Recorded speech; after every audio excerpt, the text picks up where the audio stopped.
Buonasera a tutti e benvenuti al quarto appuntamento di PlaTO, che è un ciclo di incontri organizzato qua all'Università di Torino dall'associazione Ora Invito al Presente. Il dialogo platonico che affronteremo oggi è il Studi di Platone e lo faremo in compagnia del qui presente professor Gábor Betegh. Betegh è Lawrence Professor of Ancient Philosophy presso la University of Cambridge and Fellow and Director of Studies in Philosophy presso il Christ's College, Cambridge. Precedentemente Professor of Philosophy presso la Central European University a Budapest. Il suo volume fondamentale si intitola The Derveni Papyrus, Cosmology, Theology and Interpretation for Cambridge University Press 2004.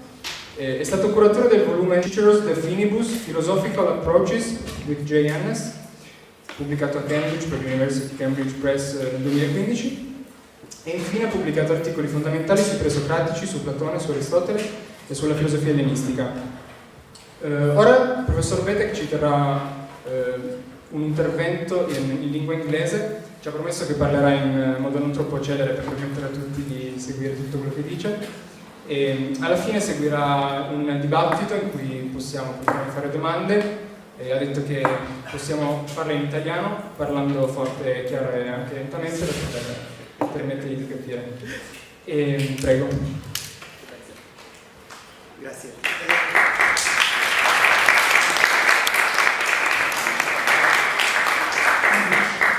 Allora, voglio ringraziare il professor Petrucci e Edoardo Vieri per questo gentile invito, per l'organizzazione della mia visita e il loro caloroso benvenuto.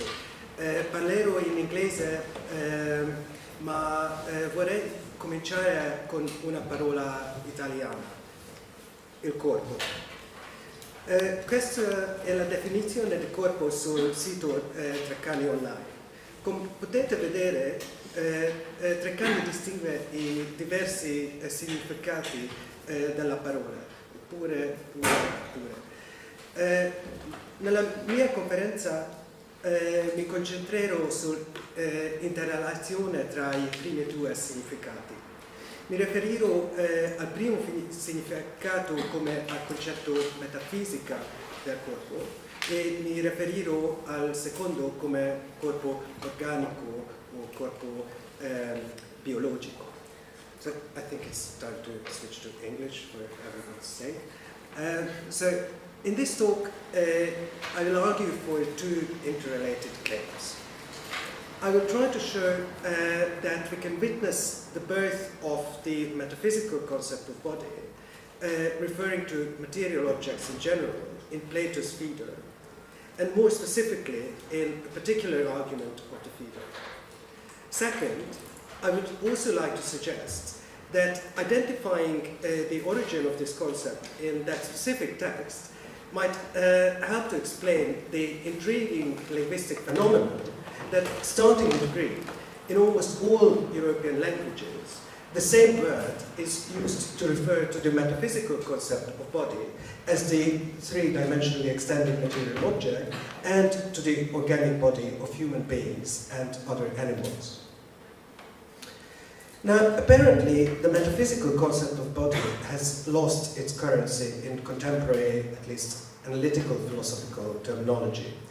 Remarkably, there is no entry on body in the new 10-volume Routledge Encyclopedia of Philosophy, and body is standardly missing from the word index of current introductions and handbooks of metaphysics.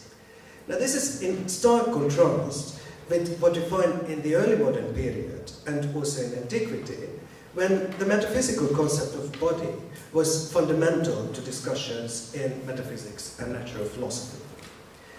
In a way, the current tendency to speak about material objects or material things and reserve the body to the organic body of human beings, as for instance in the term body-mind problem, is a helpful disambiguation.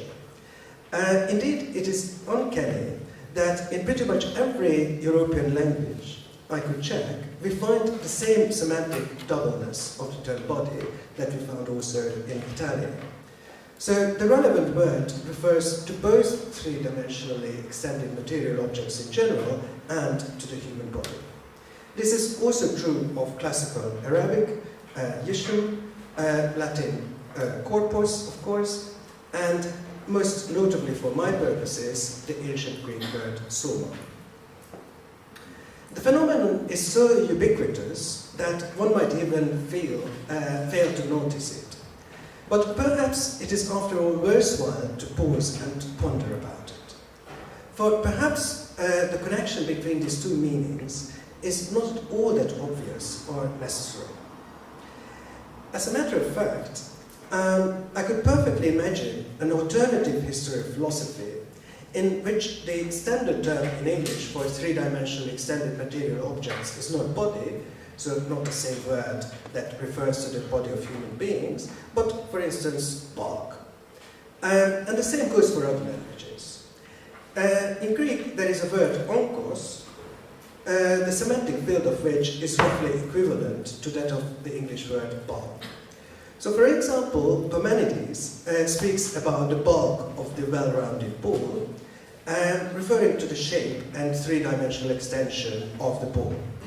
I see no intrinsic reason why onkos, instead of soma, could not have acquired the meaning of three-dimensionally extended material thing in Greek.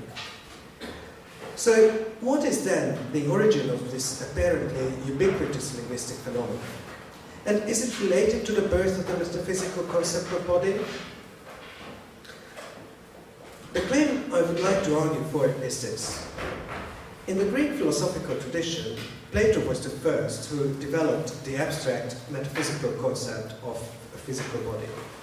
He was the first who worked out a comprehensive characterization of physical bodies as such, and he was also the one who picked the word soma to refer to this newly developed concept. As I will try to show, the fact that Plato was the first to develop the concept of metaphysical body is concomitant with Plato's central ontological talent, according to which there are also things which are not bodies. Most importantly, the incorporeal transcendent forms. It is precisely because of his dualist ontology that Plato was motivated to formulate a comprehensive characterization of physical bodies. He wanted to have a clear grasp on what physical bodies in general are in order to contrast them with the non-physical, transcendent, incorporeal entities. And, as we will see, he did all this with an eye on the metaphysical characterization of the soul. To which of the two ontological categories does the soul belong? This will help us understand why Plato picked the word soma, body, to refer to corporeal entities in general. When Plato started to designate material objects in general by this word, he could obviously build on the contemporary everyday and literary usage and connotations of the word.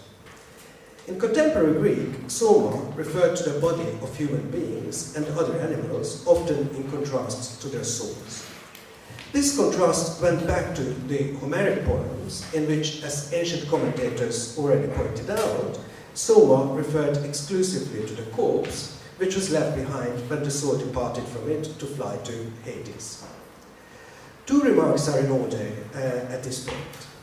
It might be tempting to think that the distinction between soma and soul in pre-Socratic texts already implied ontological dualism, and the idea of the disincarnate soul required the corporeal-incorporeal distinction. This, however, would only be true if Homer and other pre-Platonic authors would have thought of the soul as something incorporeal. But as scholars generally agree, there is no indication that was the case. In these pre-Platonic texts, the body-soul contrast had no ontological implications and did not involve substantialism. Indeed, there had been a debate among specialists of early Greek philosophy whether any author before Plato included corporeal entities in their ontologies at all. For instance, there has been a recent discussion whether Anaxagoras' cosmic mind, the nous, or Empedocles' two active forces, love and strife, or Heraclitus' logos, were incorporeal entities. I cannot go into the details of this debate on this occasion, but I think it is fair to say that the evidence is at the very least ambiguous.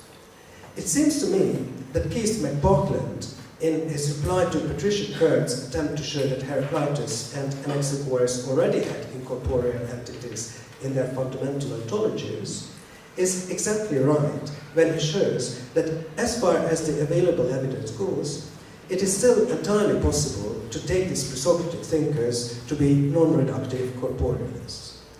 More importantly, and this will be crucial for my own argument, McPartland is spot on when he points out that deciding this question would need, I quote, for this, they would need, I quote, an explicit account of what it is for a thing to be a body, or an explicit account of what Heraclitus and Anaxagoras think is involved in a thing's being a body. Crucially, we don't get such an explicit account of what it is for a thing to be a body in pre-Socratic texts.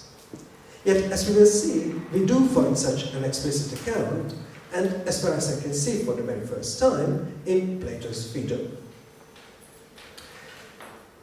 The second remark is this. As I have just mentioned, in Homer, the word soma referred exclusively to the lifeless corpse from which the soul has already departed. Shortly after Homer, soma could already refer to bodies of people quickly alive, or by extension to people themselves, or to the bodies of non-human animals of all kinds.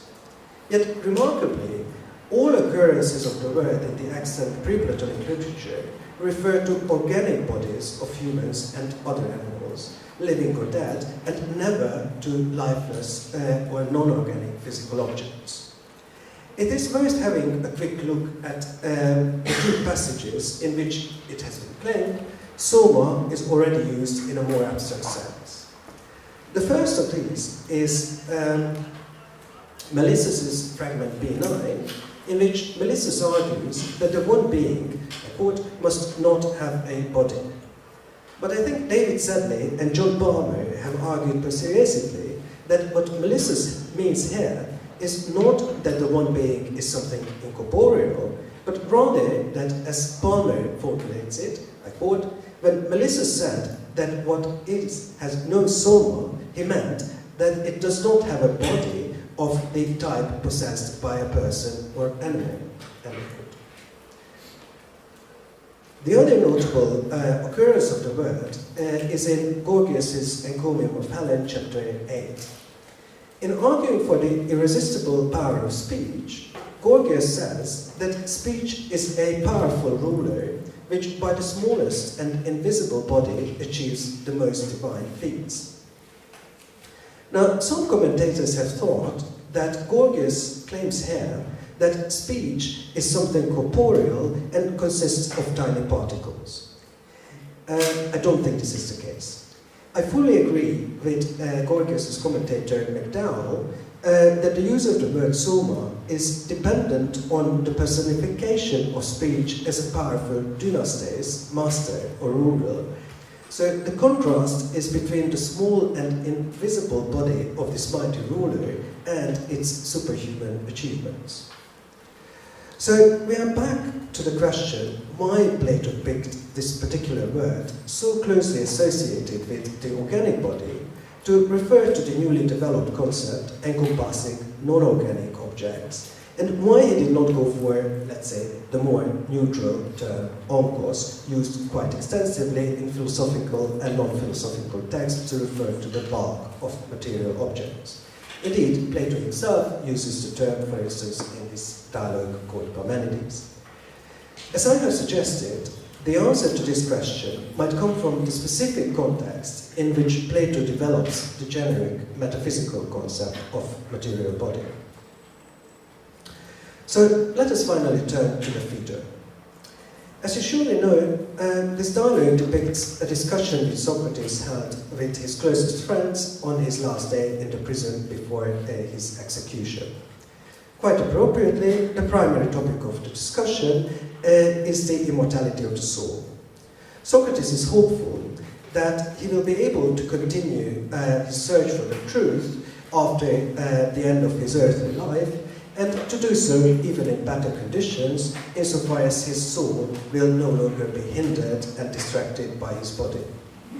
But this hope of the philosopher can of course only be satisfied if his soul survives his biological death.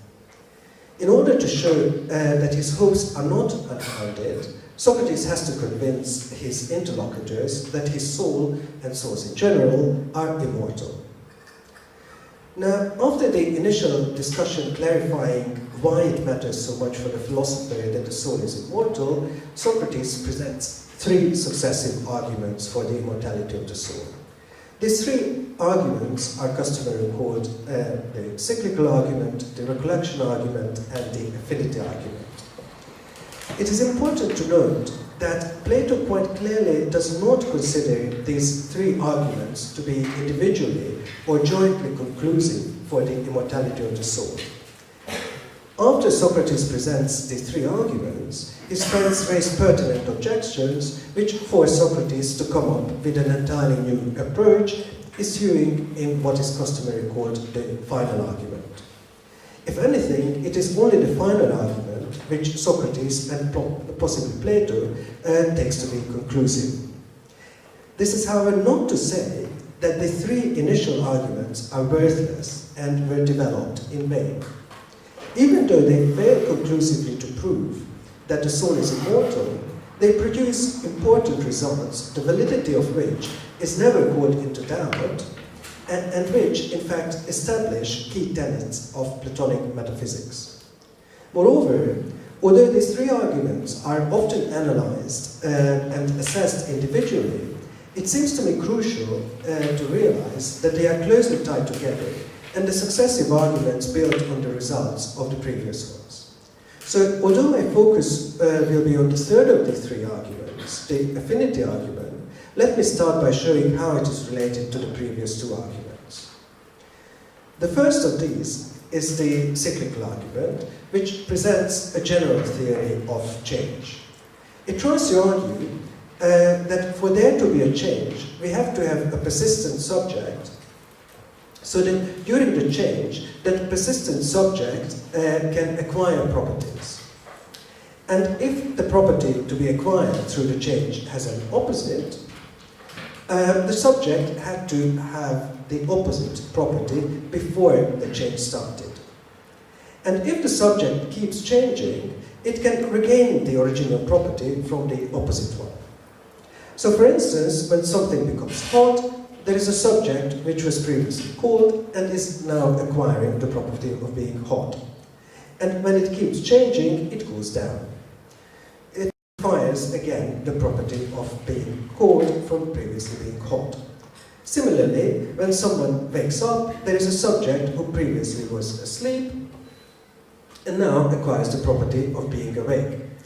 If the subject keeps changing in this respect, the subject again acquires the property of being asleep from being awake, and so forth over and over again.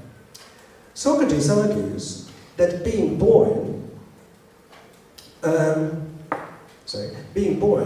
is becoming alive, and dying, that is becoming dead, should be understood according to this model, and in particular on the analogy of waking up and falling asleep. If so, there must be a persistent subject that cyclically changes between the states of being alive and being dead. These cyclical changes can then be construed in terms of reincarnation.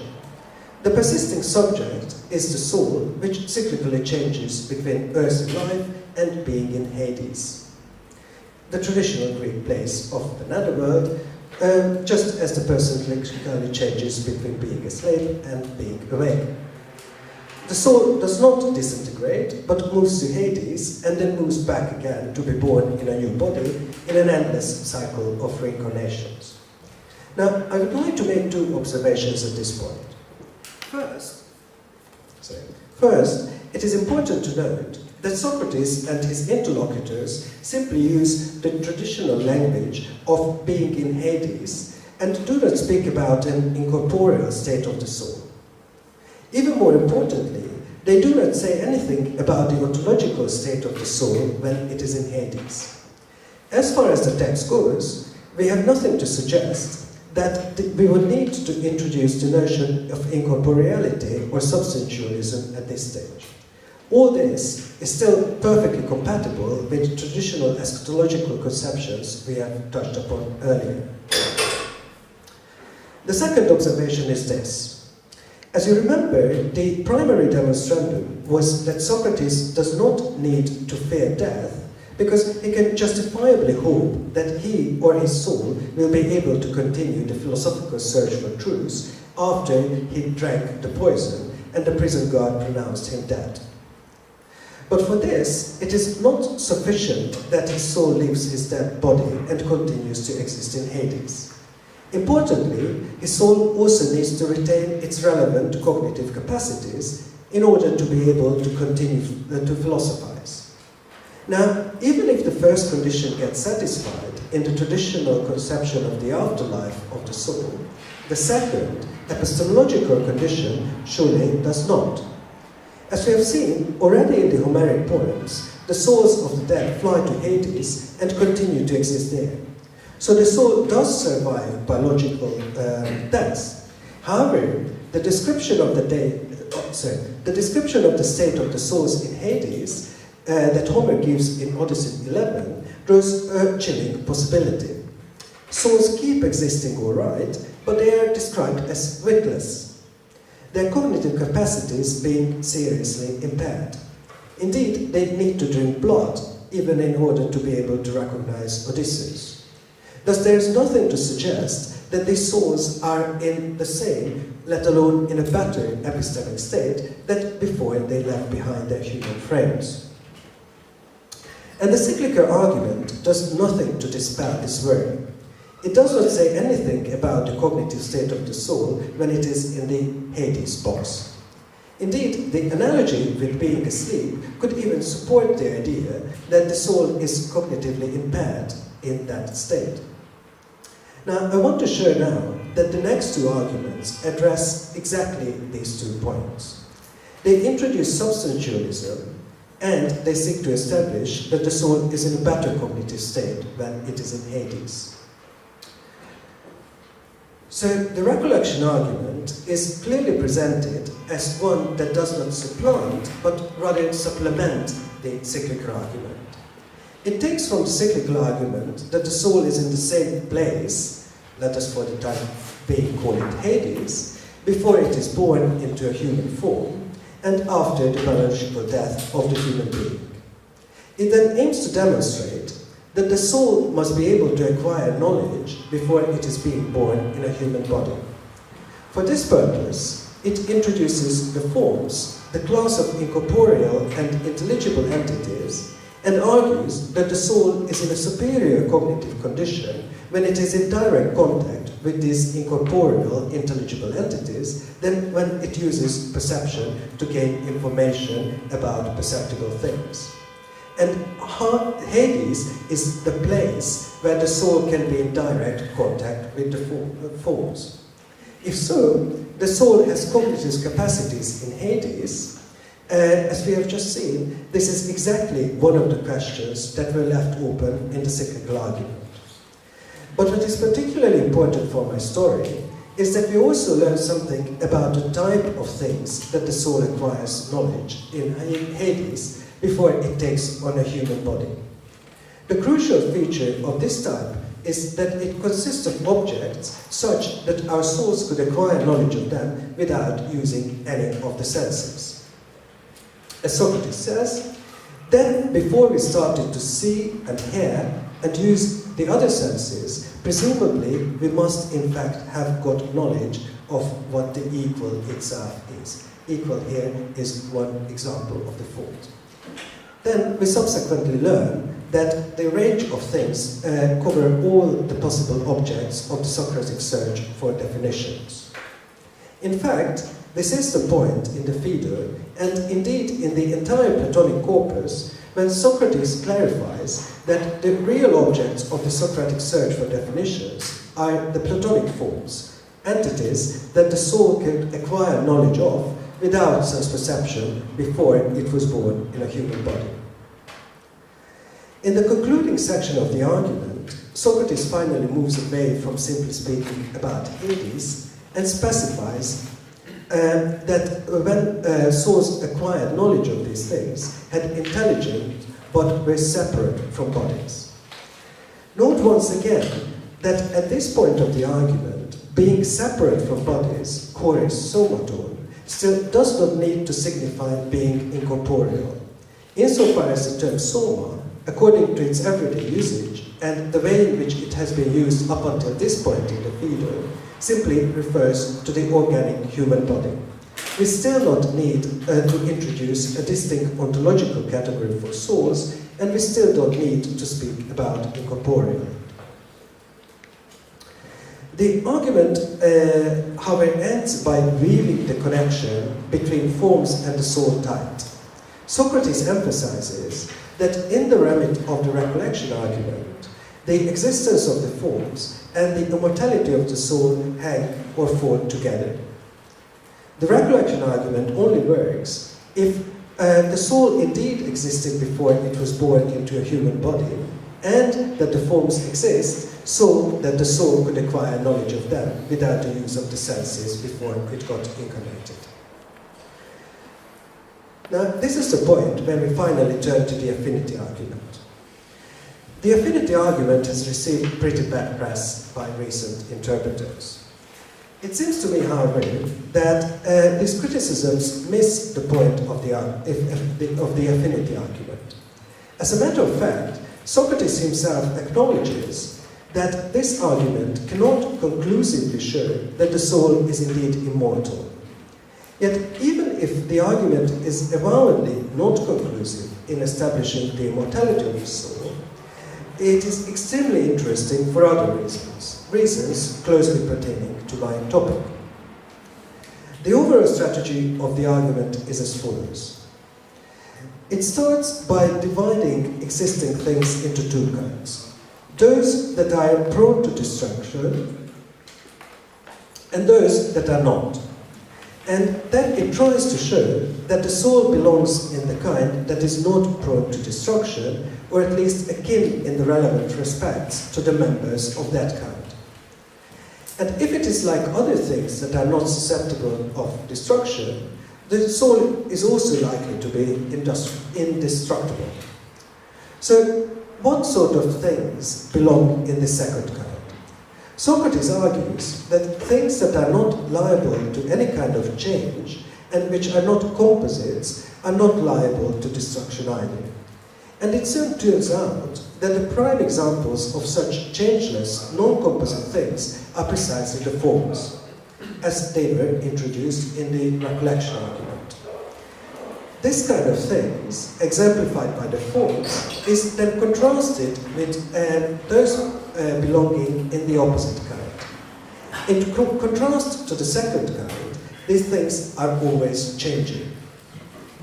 But the main point of the contrast between the two kinds, in accordance with the results of the recollection argument, is whether or not they are visible, touchable, and available to the senses, or are rather imperceptible and the objects of intellection.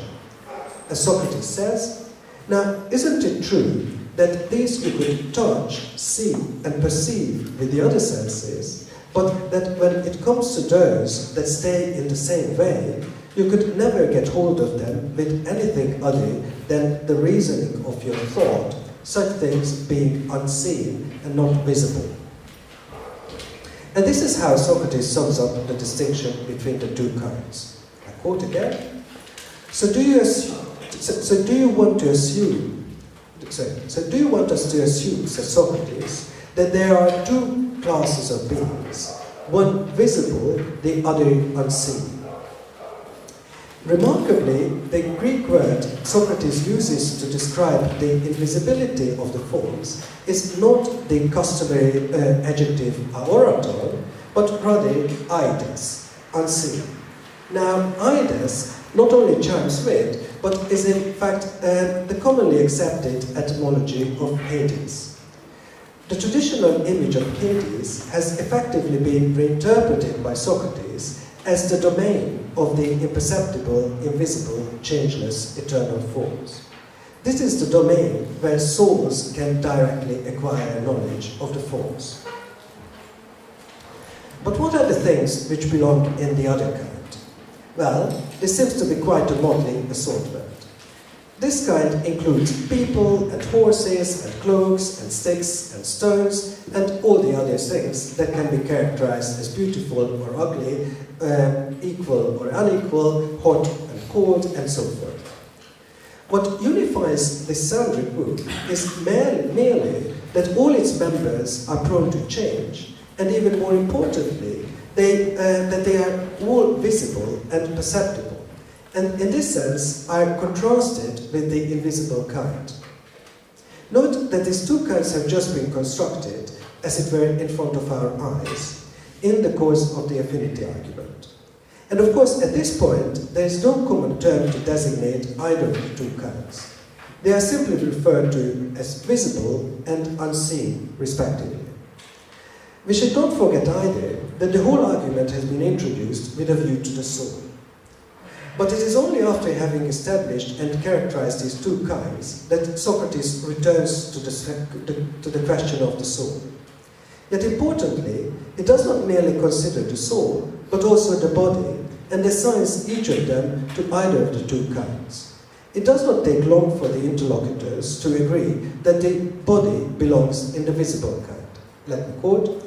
Now, he said, aren't we ourselves part soul, part body? Exactly so, he said. Then to which of the two kinds do we say the body would be more similar and more akin? That much, he said, is obvious to everyone, to the visible. Then, although a little less straightforwardly, but still quite swiftly, they also agree that the soul belongs in the unseen, eidos kind.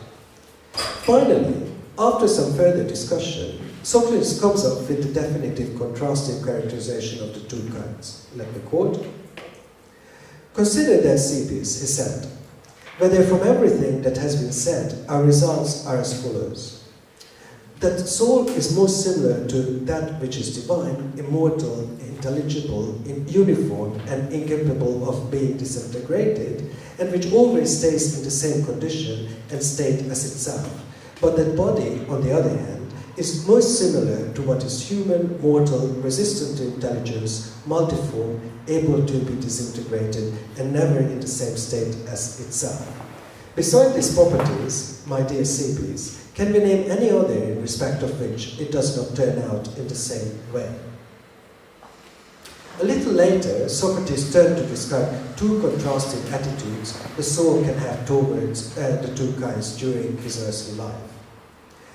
Some souls, the philosophical ones, focus as far as possible on the forms, the unseen kind, and thereby get separated from the body as far as possible already during their embodied life.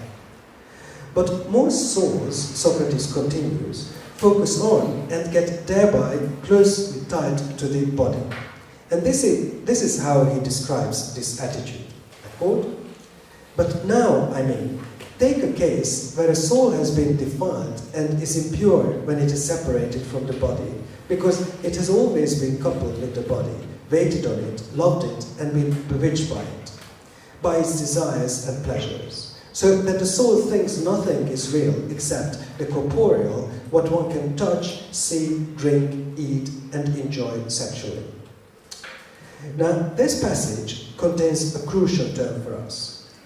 When the translation uses the word corporeal, the Greek has somatoides, literally body form or body-like. Now, as far as I could check, this is the very first occurrence of this word in Greek, and in all likelihood, it was coined by PlaTO for this very context. He has just introduced the term to refer to the motley group of trees and cloaks and sticks and stones, all that can be beautiful or ugly, of the same size or of different size, hot and cold, and so forth.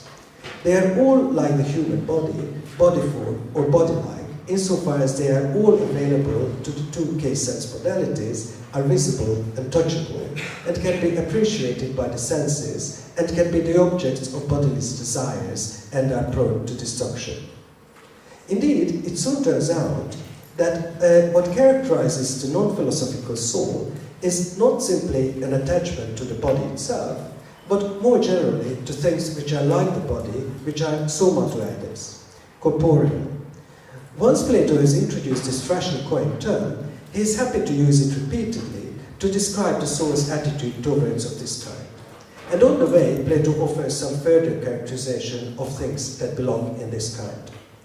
He says, "And one must suppose, my friend, that it, that is the corporeal, is weighty, earthy, and visible. In the list of these properties, we seem to have some fairly obvious physical properties, such as being heavy in weight. The adjective earthy is expressive, but it is perhaps less obvious what it exactly means. Remarkably, this is yet another word of which this is the first attested occurrence in extant Greek literature, and one which after Plato became a much used term in philosophy, natural science, and even theology. At this point, let me only flag this term, and we will have an opportunity to come back to it soon. At any rate, I think that this possible other neologism is a further indication that Plato is trying hard to work out the terminology and characterization of the newly created concept of corporeality. Be that as it may, Socrates even says that by its excessive attention and attachment to the body and bodily things, the soul itself can lose its original nature and become partly body-like somatoides. Indeed, ghosts are souls that have become partially visible. Remarkably, all through the discussion, visibility and perceptibility have remained the primary distinctive features of the body and the body-like, whereas intelligibility and being unseen, eides, with all the eschatological connotations of the word, are kept as the distinctive features of the kind which contains the forms and by now also the soul. At any rate, by the end of the Nfinity Argument, we had an exclusive division of entities into the two kinds. The main demonstrandum of the argument has been that the soul belongs in the first kind, the paradigmatic members of which are the forms. The other kind contains the human body and all the other visible, perceptible things. Initially, they started out as a very disparate group, but in view of the centrality of the question how soul is related to body in human beings, body has gradually emerged as the paradigmatic member of this group, so that the other members of this kind could also be called by the newly coined term body-like somatoides. As you can see, we are well on the way to develop the concept of corporeality and construe it in close connection with the human body. A further decisive step comes in the next phase of the text, in the so-called harmonia objection. One of the interlocutors, Simmias, points out that the attunement of a musical instrument is something invisible and even divine, and in this respect it is like the unseen kind. However, the attunement is ontologically and causally dependent on the material constitution and physical state of the instrument. Obviously, the attunement is determined by and does not survive the instrument. In contemporary parlance, the attunement is vaguely supervenient on the physical state of the musical instrument. Simmias then raises the rather pertinent objection whether the soul, even if it belongs in the kind of invisible things, could not be like the attunement of the instrument, and so could not be destroyed together with the body and the biological death of the person. And this is how Simmias formulates his objection. I quote, "One might say the same thing about attunement too, and the lyre and strings, that the attunement is something invisible, incorporeal, and utterly beautiful and divine in the tuned lyre, whereas the lyre itself and its strings are bodies, corporeal, composite, and earthy, and akin to the mortal."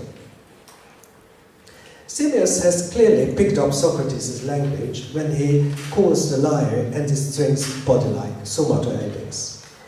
But remarkably, he also calls them simply bodies, somata. One could say that this is still part of the analogy which forms the basis of the abstraction.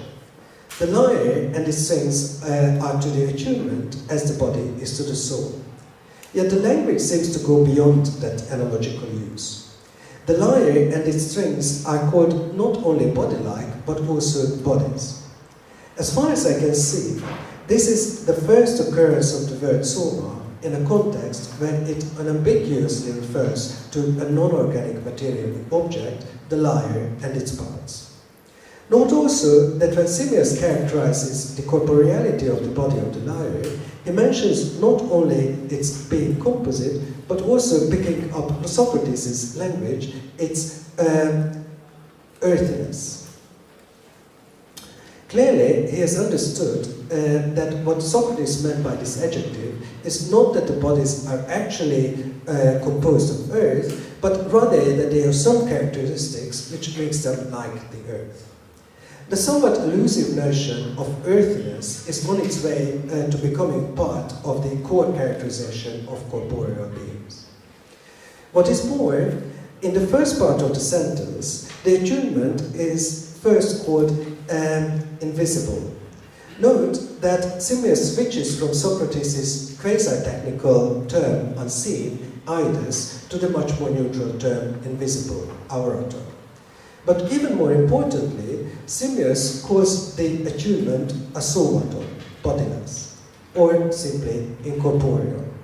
Indeed, as far as I can see, this is the first occurrence of the term in the extant Greek literature when it can safely be translated as incorporeal. It is thus the very same sentence in which we arrive at the notion of incorporeality, calling it a somaton, bodiless, and in which something inorganic, the lyre and its strings, are called bodies, somata. From this moment onwards, in dialogues that only on the standardly accepted chronology were composed after the Phaedo, Plato freely uses the term somatoides in the sense of corporeal and the word soma to corporeal things in general, without any reference to the organic body of human beings or other animals. So, for instance, in the Phaedrus, Socrates says that, I quote, for every body which is moved from outside has no soul, while a body whose motion comes from within, from itself, does have a soul. It is clear that in this sentence, body is the generic term which covers both inanimate, inorganic things and the bodies of animate beings. The same sentence, moreover, adds an additional item to the list of the characteristics of bodies. Although they are moving and changing, as we have seen already in the Phaedo, they are not sources of motion, but are inert and in and of themselves. The inherent inertness of the corporeal and making the soul the principle of motion will be the most important premise in the argument against those who don't believe that the cosmos is governed by a divine intelligence in Plato's last dialogue, the Laws. Importantly, the ever-changing nature of the body will remain a central tenet of Plato also in his other later dialogues. This is made explicit, for instance, in another late dialogue, The Statesman. As the main speaker of the dialogue explains, I quote, remaining permanently in the same state and condition, and being permanently the same, belongs only to the most divine things of all, and the nature of the body is not of this order. Now the things to which we have given the name of heavens and world order, cosmos, certainly has a portion of many blessed things from its progenitor, but on the other hand, it also has a share of body. In consequence, it is impossible for it to be altogether exempt from change. One could argue that the reference to body in this passage is ambiguous insofar as the speaker presents the cosmos as a living being, also endowed with cognitive capacities. In this sense, its body can also be taken to be analogous to the organic body of humans. Yet the general statement about the nature of the body appears to go beyond that and explains what characterizes corporeal things as such. And if one even had any doubts, the speaker a few pages later repeats the point, and in that case uses the somato edes language again. Now, our previous findings about the characterization of the unseen kind in the Phaedo might also be complemented by what we read in the Phaedrus, a few pages after our previous quotation from that dialogue. In the famous myth of the charioteer, Socrates describes what the still disembodied souls can observe in the place above the sky, the hyperuranius topos, the Phaedrus' equivalent of the Phaedo's Hades. He says that, I quote, "What's in this place is without color and without shape and is not touchable, a being that really is what it is, the kind about which there is true knowledge, observable only to the soul's steersman, the intellect." This description reiterates that the beings that belong in this kind, the forms, are intelligible, but not available to the key sense modalities highlighted already in the Phaedo, are neither visible nor tangible. But note that they don't even have shapes. It seems to me that this is the closest Plato gets in this context to say that the forms are not only imperceptible, but are also not spatially extended. Visibility and tangibility are taken to be the defining characteristics of bodies in a key passage in another late dialogue, the Sophists. This is how the main speaker describes those terrible people who maintain that only corporeal things exist. I quote, the visitor says, "These people drag everything down to earth from the heavenly region of the invisible, actually clutching rocks and trees with their hands. When they take hold of all the things, they insist that only what offers tangible contact is, since they define being as the same as body. And if any of the others say that something without a body is, they absolutely despise him and won't listen to him anymore." Consistently with what we have seen before, the other type is characterized as invisible, whereas the distinguishing characteristic of bodies is tangibility. The heavenly region of the invisible is surely the same as the hyperuranius topos of the Phaedrus. But note that the realm of the earth is that of tangibility. It is, I think, an indication that the property of earthiness that we have encountered in the Phaedo will ultimately be connected with the tangibility of corporeal objects. Once again, it is clear that by the time Plato writes this passage, he can, without any further ado, refer to corporeal things in general by the term soma. By the time of the composition of the Sophists, the notion of corporeal existence and the relevant terminology have been fully consolidated. The last text I would like to quote comes from another late dialogue, the Timaeus.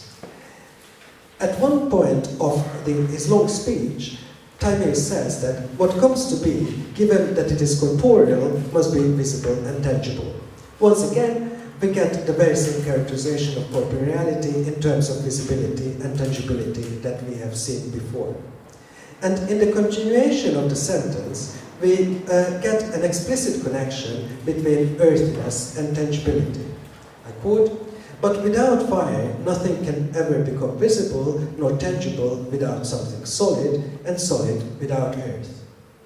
Importantly, Timaeus, however, inserts a middle term between tangibility and earth, namely solidity, being sterile. In fact, the later development of Timaeus' speech, it will turn out that things other than earth can be solid, thereby tangible. Through Timaeus' description of the physical world, including the causal processes and interaction between the elementary particles building up the body of the world, we gradually understand that solidity is the property of corporeal things by which they are impenetrable to each other. When they meet, they cannot travel through each other, but bump into each other, cut up each other, or have some other mechanical effect on each other. This is how, from the somewhat vague notion of earthiness in the Phaedo, we finally get to the much more developed notion of solidity forming the basis of causal efficacy of the bodies, and the mechanical interactions between them. Obviously, the fact that bodies are tangible is one manifestation of this feature of bodies. When bodies meet my skin, they don't simply traverse through my body, but get into some kind of mechanical interaction with it. They bump into it, cut it, and so forth.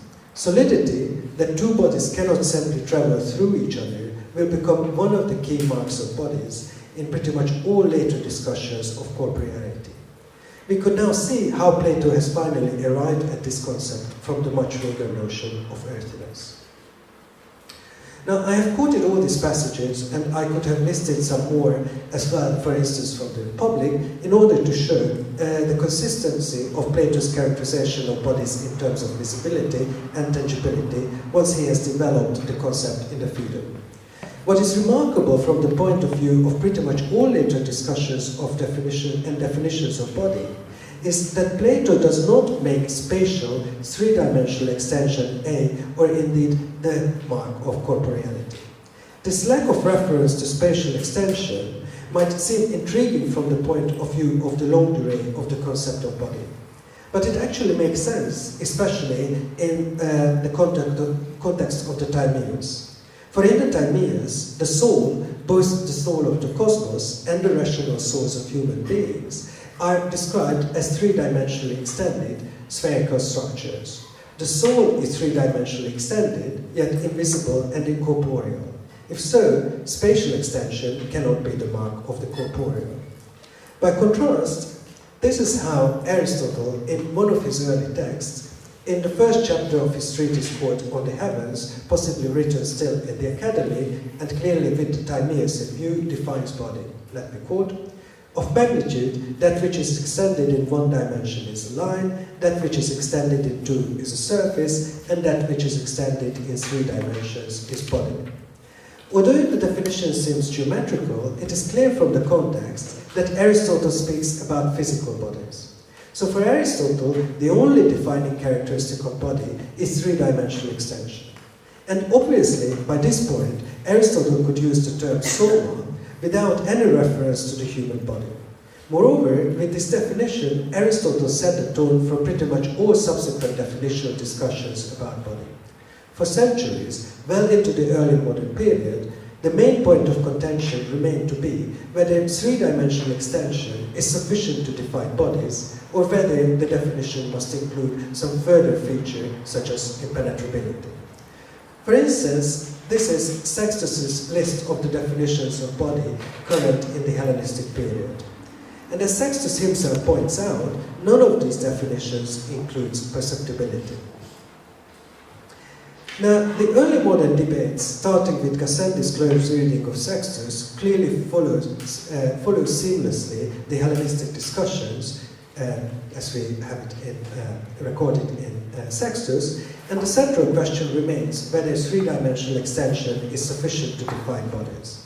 So here is, for example, Descartes famously arguing that extension in itself defines bodies. I quote, "We shall perceive that the nature of matter or body, considered in general, consists not in being something which is hard or heavy or colored or which affects the senses in any way, but simply in its being something which is extended in length, breadth, and depth," just as in Aristotle. Note that Descartes explicitly discounts perceptibility from this definition. But of course, not everybody agreed. Here is, for instance, Locke's rejoinder saying that solidity is inseparable from the conception of body, arguing exactly in the same way as the Epicureans do. We need to add solidity in order to distinguish bodies from the equally three-dimensionally extended empty space. I quote, "By this idea of solidity is the extension of body distinguished from the extension of space." And although Locke gives theoretical reasons as well for the inclusion of solidity, he starts the discussion of solidity by saying that it is our primary experience of bodies, derived from touch, the idea ultimately going back to the earthiness of bodies that Plato has emphasized.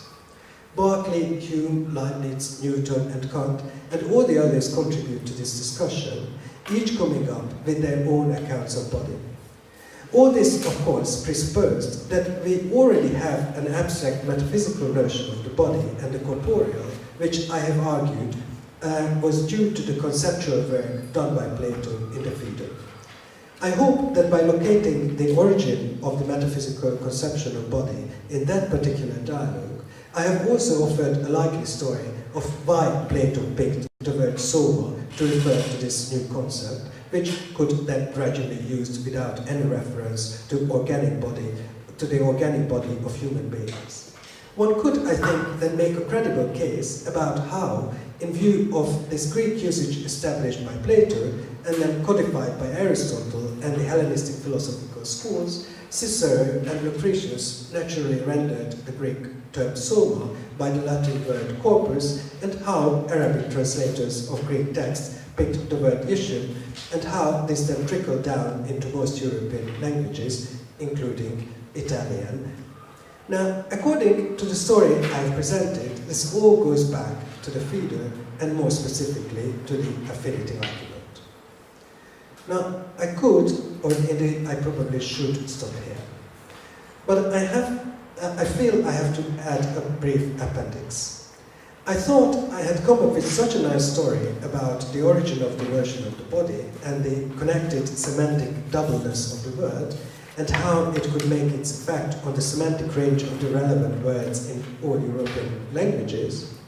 Actually, I thought this was such a nice and solid hypothesis that it was worth testing against other traditions and languages, which were clearly unaffected by Plato or Greek philosophical development. So I thought, let's take, for instance, China. And here came the bombshell. As I have learned from my learned sinologist colleagues, the word ti, a core component of classical Chinese philosophical vocabulary, has pretty much the same semantic range as body, or soma, or körper, or corpus. I'm still at the beginning of establishing the corpus, pun intended, of classical Chinese philosophical texts to see more clearly the different contexts in which ti was used. But it is already clear enough, and has been amply confirmed by my learned sinologist colleagues, that the word could refer to the organic human body as well as to perceptible three-dimensionally extended inanimate objects in general. Now, the question is what to do with this. I have to confess that I still think that my story about the Platonic origin of the semantic expansion of the Greek word soma works. However, the Chinese evidence certainly puts pressure on these findings and shows them in a somewhat new light. The question I'm now facing is how apparently parallel developments could occur in different traditions. So even if it might be located in specific texts and arguments in each of these traditions, why is it so natural to start to call bodies bodies? Thank you.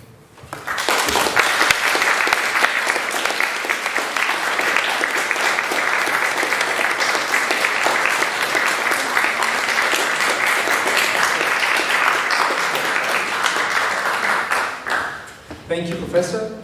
Adesso, se avete qualche domanda, qualche curiosità su ciò di cui si è parlato, parlate pure forte e chiaro in italiano e vi ascoltiamo.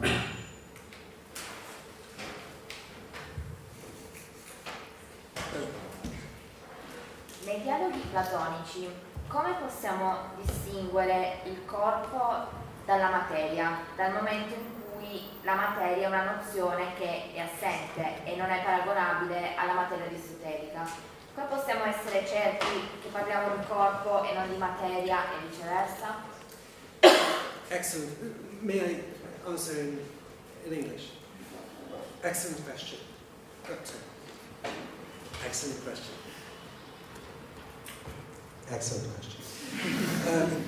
So, I think a similar story can be told about the origin of the concept of matter. Because just as the metaphysical concept of body is, as I see it, is a theoretical construct due to some conceptual work, the same can be said about the concept of matter. And we see quite clearly, or quite exactly, or we can identify it quite clearly where this conceptual work is done. It is in the first book of Aristotle's Physics. So this is where Aristotle works out the sort of metaphysical concept of matter, and this is where he, just as Plato sticks a word to the newly sort of developed concept of corporeality, Aristotle sticks a word, hule, to this newly developed notion of matter. So I think the concept of matter is actually a later development than the concept of body. Is that an answer to your question?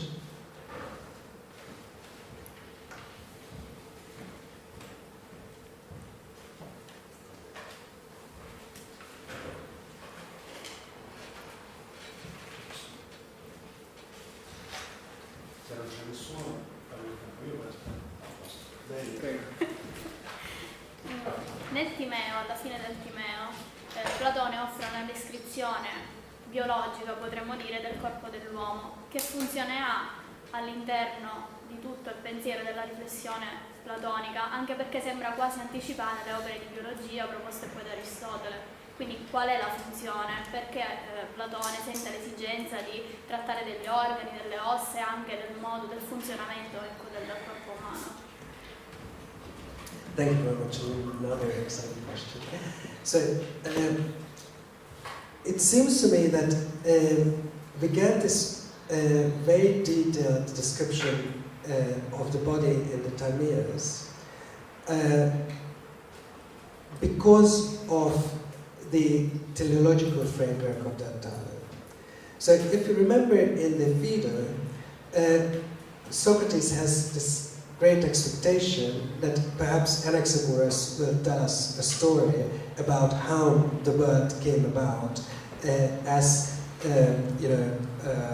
produced by a divine intelligence. And he says there that he would have been very gladly the disciple of anyone who would have been able to give such a story. But that expectation is not satisfied or fulfilled in the context of the Phaedo. Now, interestingly, of course, in the Timaeus, we get exactly such a story from Timaeus in which a divine intelligence creates the physical world. And as soon as the physical world, including the human body, is explained as the result of divine providential creative activity, Plato will have an interest in it. Plato will want to explain how exactly, want to give a credible or likely story of how sort of all this is not just a hindrance as we have it in the Phaedo, but it is actually it has some positive contribution to human life. And also, what is interesting and a new development in the Timaeus is that we have embodied divine beings. So the cosmos itself is a god which has both a soul and a body. And all the stars and heavenly bodies, celestial beings, are corporeal gods. Now it's really incredible because the cosmos is an intelligent being which constantly does contemplation. It constantly contemplates, apparently completely unhindered by its body. So the cosmos's body doesn't affect the working of the person in formulating true law. So then, in a way, the body of the cosmos will become also a paradigm for us how we embodied living beings can live such a life in which our bodies hinder as little as possible our cognitive activities. So I think this is why there is an interest in the timeas of the body, because we have to learn how to use and what to do with our bodies so that it doesn't hinder our cognitive activities. You see, is in very interesting contrast with the Phaedo, in which the recipe is just to leave behind the body, not consider it as little as possible, and leave it behind as far as possible. In the timeas, there is some cooperation, collaboration, whatever, between the body and the soul, and there is a possibility there of some kind of intelligent life. Of course, not as a divine life, as the cosmos lives its embodied life, but still a good life for an embodied being. Thank you. Was it?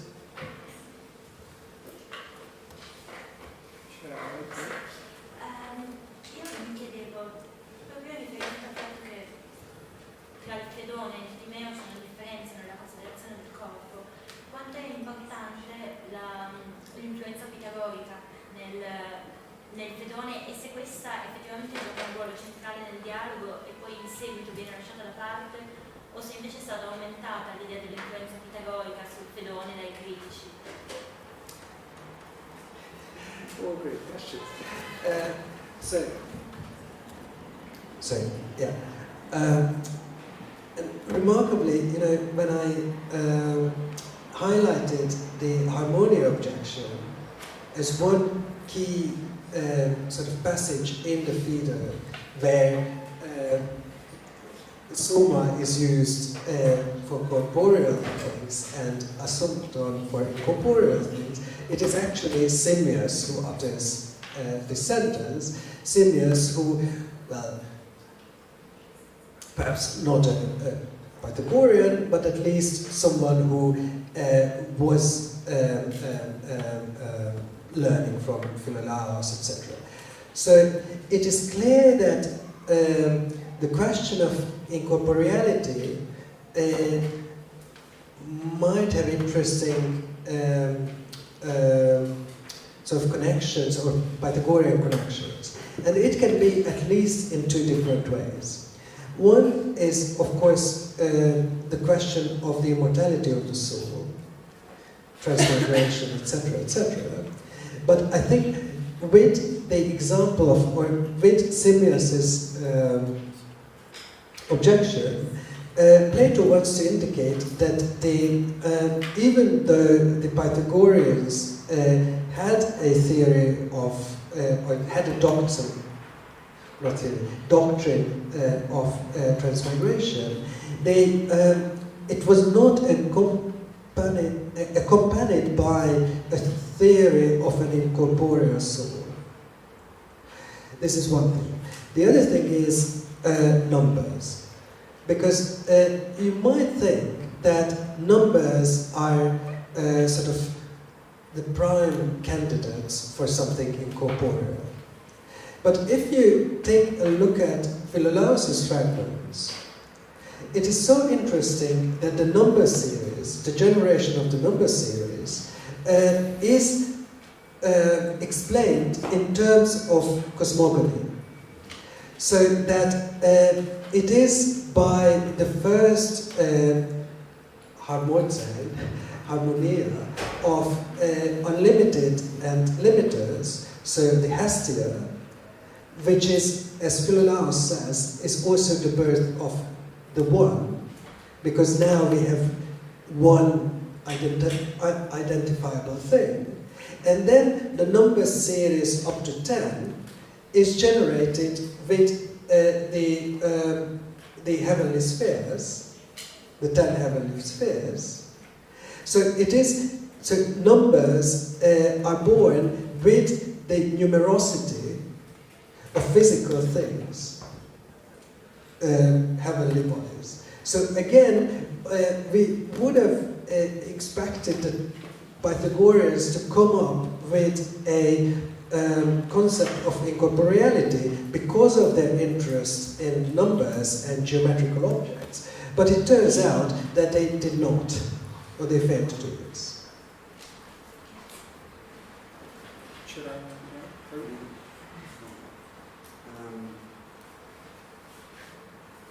Rispetto agli oggetti riflessi,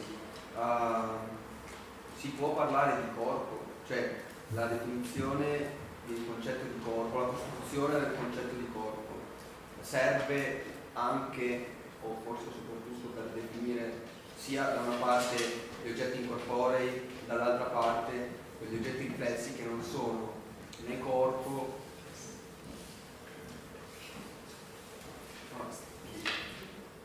If you want, I can say it in English. Perhaps because I I'm referring to the section into the sophism, in the section in which occurs the three-dimension, there is an occurrence of the three-dimension, referring to the reproduction of objects and the difference between rispettare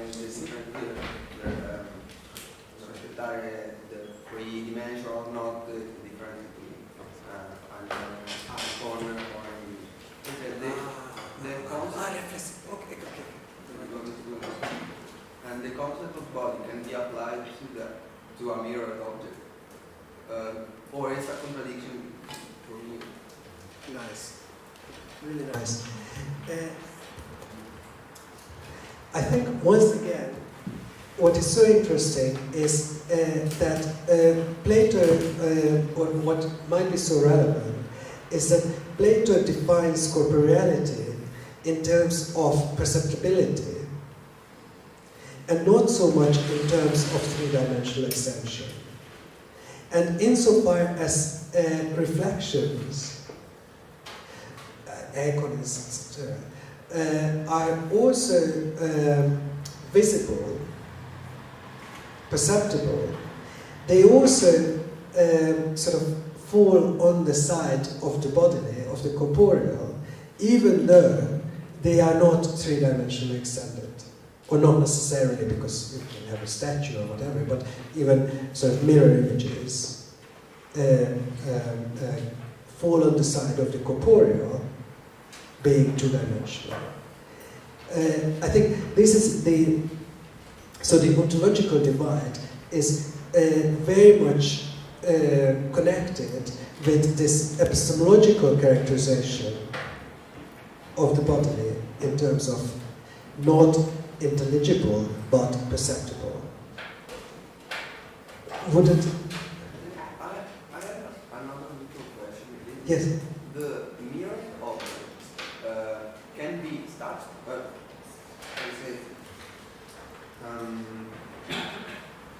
The concept of body, defined by Cartesian, for example, it includes the mirror object, or not? So the concept of something impenetrable. yes. It concerns also the mirror object. I don't know. Yeah, it's a really good question. I mean, I haven't worked out this. I think one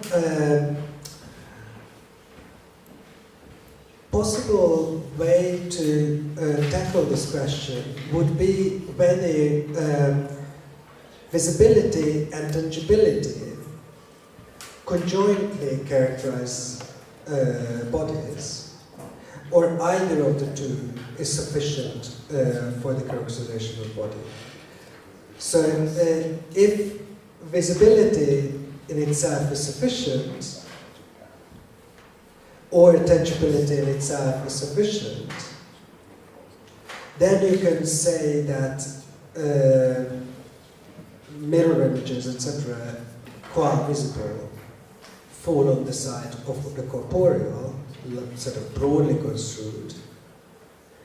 I think one, so something that I can think of is that sentence that I quoted from the Timaeus, in which he says that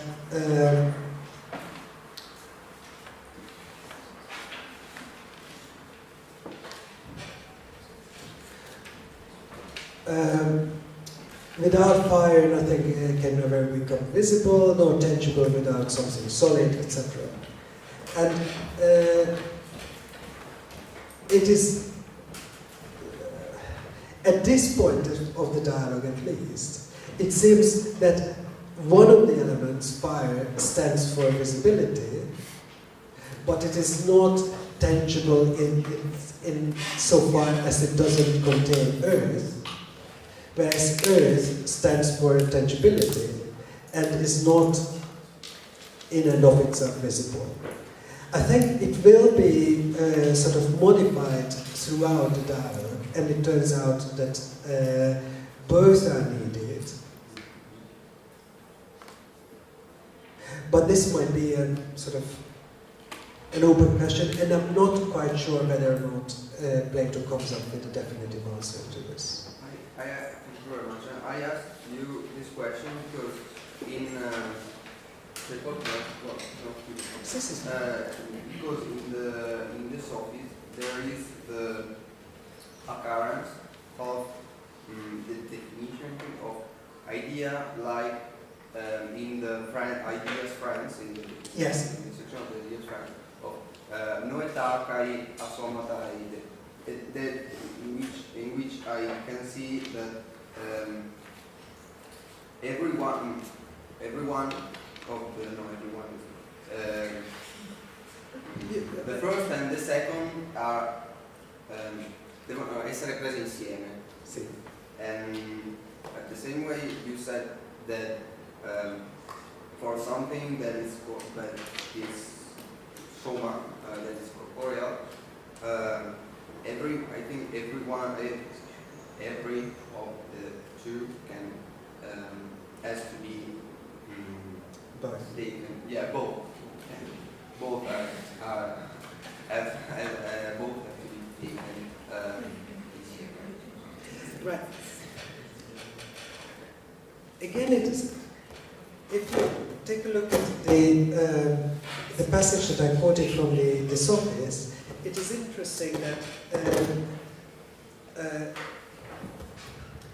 the two sense modalities are, as it were, distributed between the two kinds. So the forms are described as invisible, whereas the corporeal things are described as tangible or touchable or earthy. And it is a question whether then you can extend both to both. Thank you.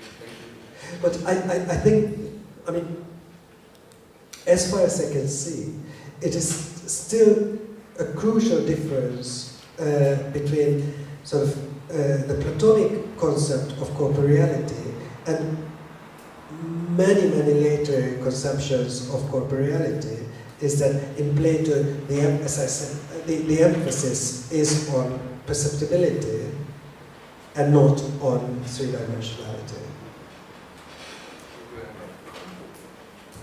C'è il professore che vuole domanda? Sì, però lascio se c'è qualcun altro. Prima dell'introduzione da parte di Prima dell'introduzione da parte di Platone della trascendenza, quali erano le proprietà essenziali che venivano utilizzate dai presocratici per distinguere l'individuo biologico e materia inerte?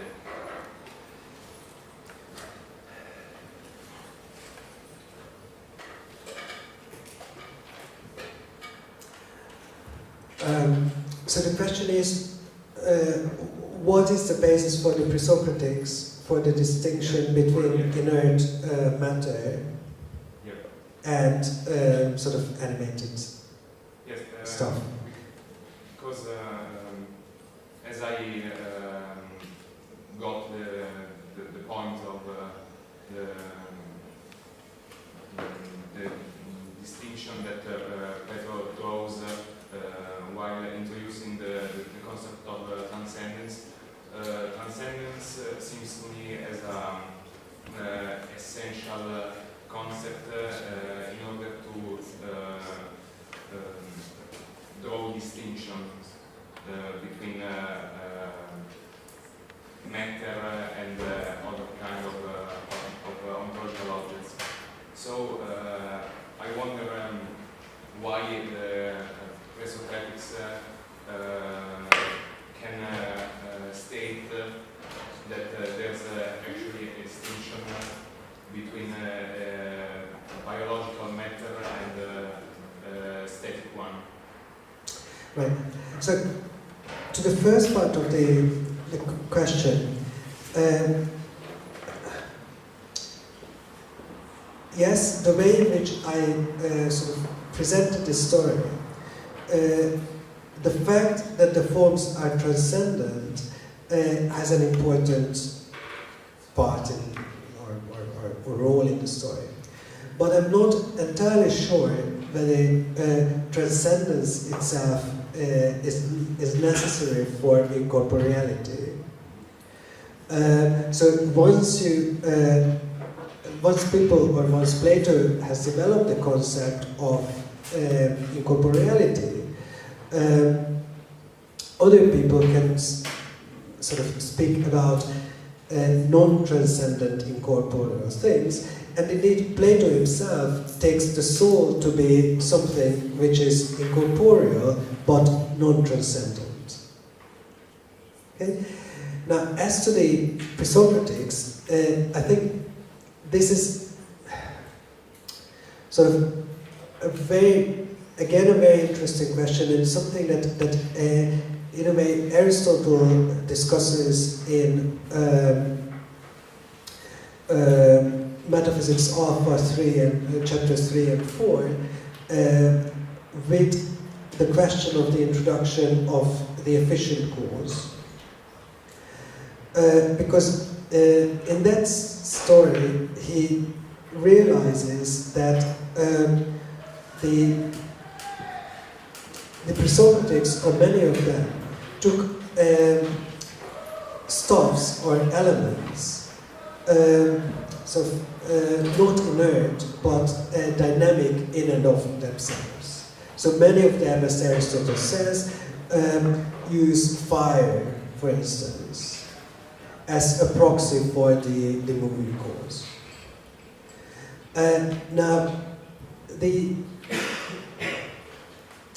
there are these limited cases, like the Anaxagorean nous, or love and strife, in Empedocles, which are clearly sort of on the way to trying to separate these dynamic entities, which are in some sense moving causes, from the matter that they, or from the stuff. I don't want to use matter because of what of the stuff that is moved by them. Okay?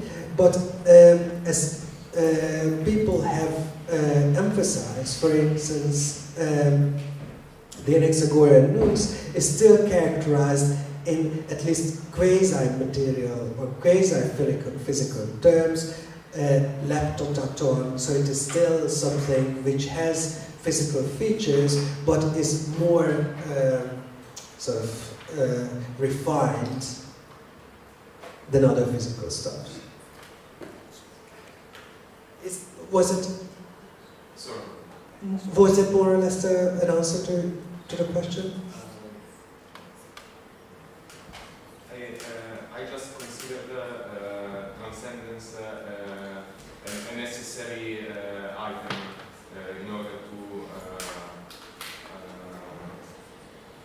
define the concept of corporeality. So I don't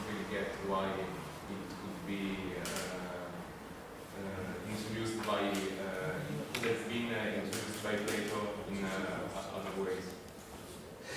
Right.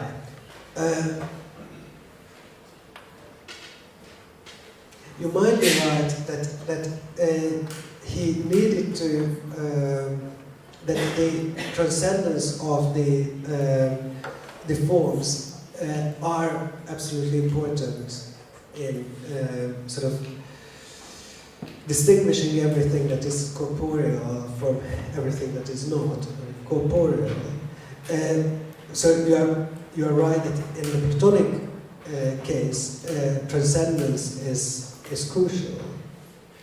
But once it had been introduced, other non-transcendent, I mean, well, of course, the concept of transcendence is a very tricky notion which can be used again in many different ways, so we have to be clear about what we mean by transcendent. Okay, but it can be the case that the pre-Socratics didn't have anything transcendent which is beyond the... So, well, okay. So, according to some interpreters, Parmenides' being is something transcendent. I don't think it is. And then you can try to see whether or not the Parmenidean being is an incorporeal thing. But I still think that we don't get there an explicit characterization what it is to be for a thing to be corporeal or incorporeal, which we get in the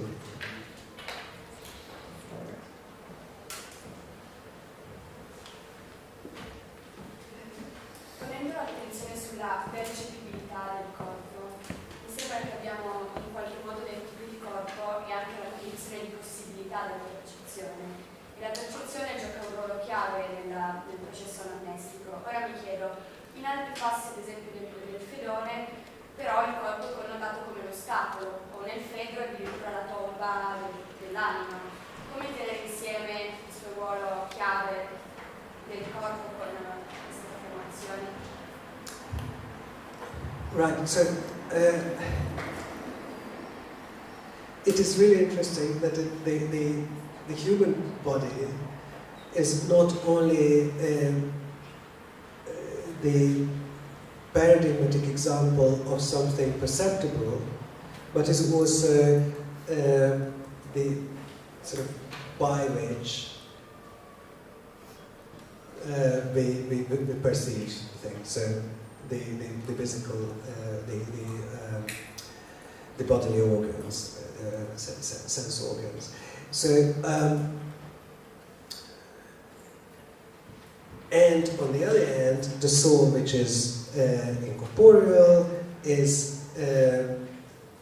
has a link to, or has access to intelligible beings in and of itself, without senses, and there is a hope, at least, that the soul itself is also something intelligible. And the Timaeus gives us some hints, at least, in what ways we can understand what the soul is. And could you repeat the end of the second part? In English or in Italian? Mi chiedevo, perché in altre parti del Fedone si parla del corpo come ostacolo invece, sì. O come ad esempio nel Phaedo addirittura come tomba dell'anima. E mi chiedevo come conciliare questo ruolo chiave epistemologico del corpo e dall'altra parte. Okay. Again, this is very interesting because even in the Phaedo, obviously perception is something which can be construed or conceived as an obstacle to just pure intellectual activity.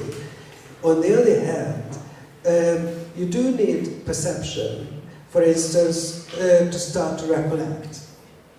So you have to see the equal sticks and stones, recognize by perception that they are in some ways equal, but in other ways they are not, and this is what triggers the whole process of recollection. So there is some ambiguity there about the role of perception, and I suppose one way to go about it is how the way in which pleasures and pains are conceived in the Phaedo. And there are two sort of somewhat contrasted interpretations of Socrates' attitude towards pleasures and pains in the Phaedo. One, according to one, the ascetic reading, which should simply sort of avoid pleasures. It's another question how we can avoid pains, but avoid pleasures. The other interpretation is that it's not that we should,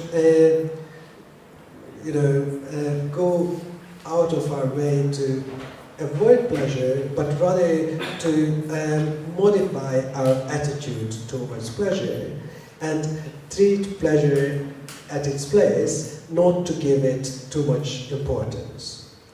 And I think you might transfer this also to perception.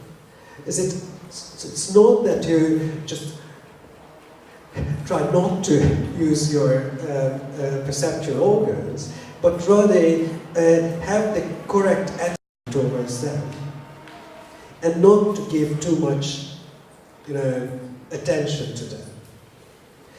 And of course, once again, the Timaeus comes shows an interesting shift in this respect, because in the Timaeus we do get a teleological reading of, or teleological explanation of the senses, sight and hearing and so forth, and there it is through the observation, perceptual observation, of the visible movements of the heavenly bodies that we can approach or reorganize or restructure the circles of our soul. So there again, there is an interesting shift in the re-evaluation of the role of perception. Was it?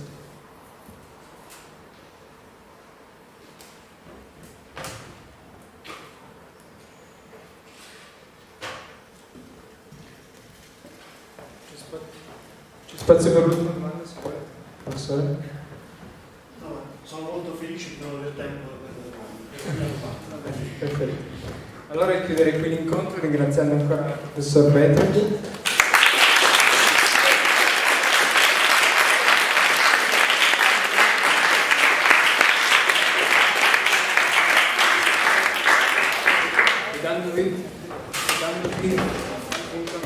E dandovi appuntamento a settembre. Ci sarà una lunga pausa estiva adesso, in cui potremo rigenerare le nostre forze e trovarci qua il 26 settembre. Verranno da Firenze il professore Francesco De Mollo, che parlerà dell'aspetto più ontologico, gnosologico, epistemologico della Repubblica, e invece verrà anche il professore emerito della Scuola Normale Superiore di Pisa, Giuseppe Cambiano, a parlarci del lato politico, sempre del dialogo della Repubblica. E buona serata a tutti, ci vediamo appunto a settembre se volete. A presto.